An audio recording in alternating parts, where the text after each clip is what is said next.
Bonjour à tous. Nous allons parler aujourd'hui de la dignocratie comme, comme idéologie. Donc, avant de parler de dignocratie, il est important qu'on redéfinisse un peu c'est quoi un État. Donc, un État, qu'est-ce qu'un État? Un État, euh, c'est finalement une organisation politique et judiciaire qui va exercer son autorité dans un pays, c'est-à-dire un espace délimité et sur une population. Et donc, pour exercer effectivement ce pouvoir-là, les États doivent se doter finalement d'un système de gouvernance. C'est ce système de gouvernance, aujourd'hui, on en a plusieurs, hein, ça dépend d'un pays à l'autre. On a en Occident, pour ceux qui se réclament euh, des démocrates, on a la démocratie, on a les systèmes qu'on parle de dictature, on a des systèmes où on parle de communisme, socialisme, tout ça mélangé. Mais il faut savoir globalement que si on s'attarde finalement à la démocratie, qui est le système qui est repris à chaque fois en Afrique par même des gouvernements autoritaires, la démocratie telle que définie, telle que pensée en Grèce, c'était finalement le pouvoir au peuple. C'est ça, c'est la définition théorique, c'est-à-dire le pouvoir, démos, ce qui veut dire peuple, et kratos, qui la partie pouvoir, qui définit, qui veut dire pouvoir. Donc le pouvoir appartient au peuple. Et Abraham Lincoln disait c'est le gouvernement du peuple, par le peuple et pour le peuple. Donc vous voyez bien que cette définition-là, elle ne correspond à rien en Afrique. Parce que si on dit que la démocratie, c'est le gouvernement qui appartient, le gouvernement par le peuple, pour le peuple, vous rendez bien compte que le peuple ne gouverne pas. Le peuple n'a pas le pouvoir, et même, je dirais même en Occident. C'est-à-dire, en Occident, quand on vous dit que le pouvoir appartient au peuple, le peuple n'a pas le pouvoir. En fait, la démocratie occidentale, telle qu'on le dit, c'est une dictature euh, implicite, contrairement aux dictatures qui assument d'être des dictatures. Mais la démocratie, en Occident, c'est une dictature implicite. Et si on revient au cas de l'Afrique, où tout le monde se targue de démocrate, où tout le monde exige la démocratie, on ne peut pas exiger quelque chose qu'on n'a pas inventé, qui ne nous appartient pas. On ne peut pas l'exiger. Et dire que le pouvoir revient au peuple, ça n'a pas de sens de dire que le pouvoir revient au peuple. Parce que si on regarde bien nos États actuellement, le cas du Cameroun, vous verrez très bien que le pouvoir, en réalité, revient au peuple. Bon, peut-être pas le pouvoir au niveau des urnes, mais le pouvoir au quotidien, dans la rue, c'est au peuple, parce que finalement, l'État est absent. Et donc, lorsque l'État est absent, ça veut dire que le peuple a le pouvoir. Et quand le peuple a le pouvoir, ça correspond à quoi? À l'anarchie totale. Donc, on ne peut pas dire qu'on remet le pouvoir au peuple. Et donc, dans la pensée grecque de la démocratie, l'objectif, c'était quoi? C'est- C'était de faire croire finalement au peuple qu'il avait le pouvoir. Parce que finalement, on avait des barbares qui étaient la classe sociale qui était persécutée, qui travaillait pour les rois et qui commençait à se révolter. Et la Grèce a vu tomber des royaumes. Ils se sont dit, ah, il va falloir qu'on se réveille et on trouve un mécanisme pour contenir cette population. Et donc ce mécanisme était de faire croire finalement au peuple d'avoir le pouvoir. Et donc, soit en direct, soit par délégation. À l'époque Grèce, c'était en direct. Maintenant, c'est le pouvoir via des élus. Et donc, il est inconcevable de penser que lorsque je vais voter un chef d'État, je vais voter un député, que ce monsieur a, à Étoudi ou je ne sais pas où, c'est finalement les problèmes de ma grand-mère à Berthois, à Kribi, à Limbé. Ça n'a pas de sens de se dire parce que j'ai voté telle personne et cette personne va résoudre mes problèmes. C'est impossible que quelqu'un se trouve euh, au sommet d'une pyramide et connaît finalement les problèmes qui se trouvent au niveau de la fondation. Ça n'a pas de sens. Donc, cette vision, ce qu'on recherche aujourd'hui, on réclame, on a tort de réclamer cela. Ça ne nous correspond pas. Est-ce que c'est la dictature qui nous correspond? Non, puisque nous avons déjà subi la dictature. Il faut savoir que l'esclavage, c'était de la dictature. C'était de la dictature. Les gens étaient forcés, étaient battus, tués. Ça, c'était de la dictature. Donc, est-ce qu'il faut aller vers le socialisme? Pas sûr, parce que finalement, on a un continent tout à construire, qui n'a pas encore été construit. Et donc, on arrive à la conclusion qu'aujourd'hui, nous n'avons pas d'État. En Afrique, nous n'avons pas d'État. Les États n'existent pas. Donc, finalement, cette organisation, les organisations africaines n'existent pas ou ont existé, ont été détruites parce que nos chefferies, c'était des mini-États. Mais tout ça a été détruit. Et donc, les États africains en soi n'existent pas. C'est-à-dire, on a griffonné des choses comme ça. On a appelé ça des États et on nous a remis ça. Et au final, aujourd'hui, on se trouve dans une situation où on a des administrateurs de quelque chose d'un brouillon qui a été créé, qu'on appelle des États. Et puis, finalement, on a des administrateurs qui vont gérer cet État. Ce qui n'a pas de sens. Ça veut dire quoi concrètement? Ça veut dire que soit il faudrait qu'on s'arrête un moment pour créer un État, pour créer des États qui nous correspondent, soit on apprenne à vivre sans l'État. Et donc, nous sommes partis sur le fait qu'il fallait déjà qu'on apprenne à vivre sans l'État. Parce que la situation actuelle, il faut quand même qu'on arrive à vivre. Et comment vivre sans l'État? Et ça, c'est vraiment la base de notre préoccupation, vivre sans l'État.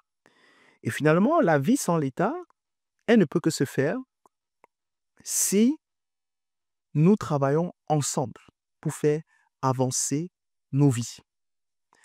Et c'est bien pour ça que nous avons choisi cet emblème de tandem. Vous savez, le tandem, c'est un vélo avec plusieurs pédales où finalement, pour que le vélo avance, tout le monde doit pédaler. Et donc, vivre sans l'État, c'est déjà être capable de se rendre compte que nous n'avons pas d'État et que, en attendant qu'on ne construise cet État, nous devons être capables de pédaler au quotidien, nos vies au quotidien, ensemble pour améliorer notre quotidien. Parce que finalement, la finalité, c'est quoi? C'est améliorer nos vies. C'est améliorer nos vies. Et donc, ces réflexions qui ont été menées pendant 12 ans nous a permis d'arriver à une idéologie. Une idéologie qui va nous permettre finalement de créer ces États que nous n'avons pas et ne plus utiliser les modèles existants. Et cette idéologie, c'est ce que nous appelons la dignocratie, qui vient de dignité et cratie, pouvoir, kratos. Donc, c'est le pouvoir de la dignité revient au peuple. Parce que la finalité, finalement, c'est quoi? C'est que chacun ait un minimum de vie digne. C'est ça, c'est ce qu'on recherche, que chacun ait un minimum de vie digne. Et donc, qu'est-ce que ça signifie? Ça veut dire que pour avoir de la vie, une vie digne, seul le peuple peut s'autoriser à avoir la vie digne. Seul le peuple est légitime pour savoir ce qui est bon ou pas bon pour lui. C'est seul le peuple qui peut dire ça c'est bon pour moi, ça c'est pas bon pour moi, ça c'est bon pour moi, ça c'est pas bon pour moi. Et donc, si ça c'est bon pour moi, c'est ça qui me rendrait digne, alors c'est moi qui décide. Donc, le pouvoir de dignité, le pouvoir d'initiation de projets qui permettent finalement d'acquérir, de vivre dans la dignité, ce pouvoir-là est entre les mains du peuple. Et donc, nous allons créer finalement des États basés sur l'idéologie de la dignité, où finalement le pouvoir d'initiation de projets qui permettent d'acquérir la dignité sont issus du peuple, parce que seul le peuple sait ce qui est bien ou pas bien pour lui. Nous ne pouvons pas définir à la place du peuple ce qui est bien. Dans une ville, ils vont dire ce qui est bien pour nous, c'est un stade de foot. Dans d'autres, ils vont te dire ce qui est bien pour nous, c'est une usine, hein, de menuiserie, etc. Et donc, c'est le peuple qui définit finalement c'est quoi sa dignité, comment il voudrait vivre. Et c'est sur cette base-là que nous allons créer effectivement ces États-là, ces États basés sur une idéologie, cette idéologie de la dignité. Alors, ça veut dire quoi concrètement? Ça veut dire le pouvoir de dignité, d'initiation de projet qui mène à la dignité appartient au peuple. Et donc, l'État en soi qui sera créé, son rôle, ça sera quoi? L'État n'aura qu'un rôle de partenaire. L'État aura un rôle de partenaire. Donc, l'État va venir soutenir ces initiatives de projets de dignité via le financement. L'État va apporter de l'argent, le financement, mais l'État va aussi apporter de l'expertise technique.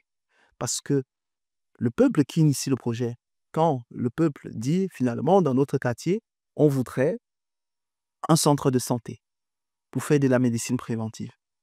Ce n'est pas eux de faire l'architecture. Ce n'est pas eux de trouver le terrain. Donc, ils ont initié un projet. Il faut un architecte, il faut des experts en bâtiment pour savoir comment on va structurer euh, le centre de santé. Et c'est l'État qui apporte cette expertise-là. Et derrière, l'État apporte le financement pour acheter le sable, les pierres, etc. Et par la suite, le peuple ne va pas rester à ne rien faire. Le peuple va finalement faire quoi? Le peuple va apporter sa participation d'un point de vue travail. C'est-à-dire le peuple va travailler de façon, va contribuer avec la main-d'œuvre. Donc, pour bien comprendre la dignité, il faut d'abord se rendre compte que vivre avec son temps, ce n'est pas copier les autres. C'est créer notre propre modernité. La modernité aujourd'hui, ou le modernisme tel que les gens le perçoivent aujourd'hui, c'est lié à un espace, il est spatial. Ça veut dire que le modernisme dans un pays, ce n'est pas le même modernisme qu'on recherche chez nous. Donc, chacun doit définir sa modernité. Et donc, on ne doit pas être dans un mécanisme. Ailleurs, c'est comme ça, on veut ça. Parce qu'ailleurs, ils ont des autoroutes. Alors, ils sont modernes, nous voulons des autoroutes. Ce n'est pas forcément ça qui nous intéresse. Donc, la dignité est une idéologie fondée sur l'autonomie et la responsabilité du peuple. C'est l'autonomie du peuple et sa responsabilité. Si vous êtes responsable du choix de votre vie, de ce que vous décidez. Elle repose sur le principe fondamental que seul le peuple est légitime pour définir ce qui est digne pour lui. Le peuple n'est pas seulement un électeur, mais un acteur de sa propre dignité et de ses initiatives solidaires. Le pouvoir n'est ni accaparé par des élites, ni délégué à l'aveugle, mais exercé dans un esprit de responsabilité, de justice sociale, de respect et de la condition humaine. La dignité devient un critère de légitimité. Toute politique, toute loi, toute institution doit viser à préserver ou élever la dignité humaine dans toutes ses dimensions, sociale, économique, morale, culturelle, environnementale. C'est que ça veut dire quoi? Ça veut dire quoi concrètement? Ça veut dire quoi concrètement? Ça veut dire tout projet social, économique, moral, culturel doivent avoir le même objectif. L'objectif, ça doit être de redonner la dignité humaine. Est-ce que ça améliore la dignité humaine? Si ça n'améliore pas, alors non.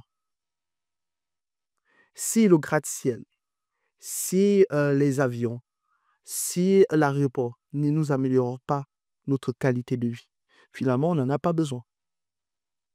Donc, il faut aller définir finalement, c'est ça vraiment les critères de légitimité de nos projets. C'est la dignité humaine. Et au cœur de ce mécanisme, il y a cette carte qu'on appelait la carte de dignité. La carte de dignité, c'est à la fois un travail et, un moyen de paiement, et une rémunération. Donc, l'objectif de cette carte de dignité, c'est offrir à chaque Africain une mission. Plus précisément, à chaque Camerounais, une mission. Les individus ne peuvent pas rester comme ça sans mission.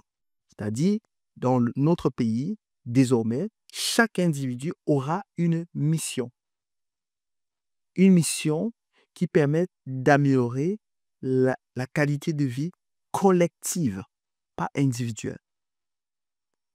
Et via la formation, le revenu, un toit, le travail solidaire. Donc, globalement, on veut construire un hôpital, on a besoin. Vous avez décidé, l'État apporte le financement et l'expertise technique, et vous apportez la main-d'œuvre, c'est-à-dire vous, votre mission sera de travailler pour qu'on construise cette école. On appelle ça du travail solidaire. Ça permet aux gens de quitter le chômage, ça permet aux gens de qualifier dans chaque ville. On aura finalement une base de données de travailleurs qualifiés ou qu'on va qualifier avec des expertises variées. En fonction de leur âge, on saura comment ils peuvent être utiles à la communauté. Une maman de 50 ans ne va pas aller porter du ciment. Une maman de 50 ans n'a pas besoin d'être sur les marchés toute la journée. On va l'orienter vers d'autres zones où elle pourrait être utile dans un travail solidaire pour la nation. En échange, elle est payée dans cette carte de dignité qu'elle peut utiliser maintenant, cette carte-là au quotidien, pour améliorer sa dignité, c'est-à-dire pouvoir vivre de façon digne, en allant à la pharmacie payer ses médicaments, en allant au supermarché qui accepte cette carte de dignité, hein, pour faire ses achats. Et c'est comme ça qu'on arrive à améliorer la vie des gens. Donc voilà le principe de la dignocratie. Et c'est sur ça que nous pensons que les États africains doivent, et le Cameroun en particulier, doivent s'orienter parce que grâce à ce mécanisme, euh, tous les citoyens auront une activité au quotidien qui soit utile pour notre pays et à la fois permettre de construire le pays et à la fois avoir une vie digne. Et voilà le principe de la dignocratie. Donc, on va se retrouver dans une autre vidéo où on vous parlerait du travail solidaire et l'emploi. Comment on matérialise ça euh, dans le travail solidaire et l'emploi. Donc, merci de nous avoir écoutés et rendez-vous pour le travail, pour parler du travail solidaire et l'emploi. À très bientôt.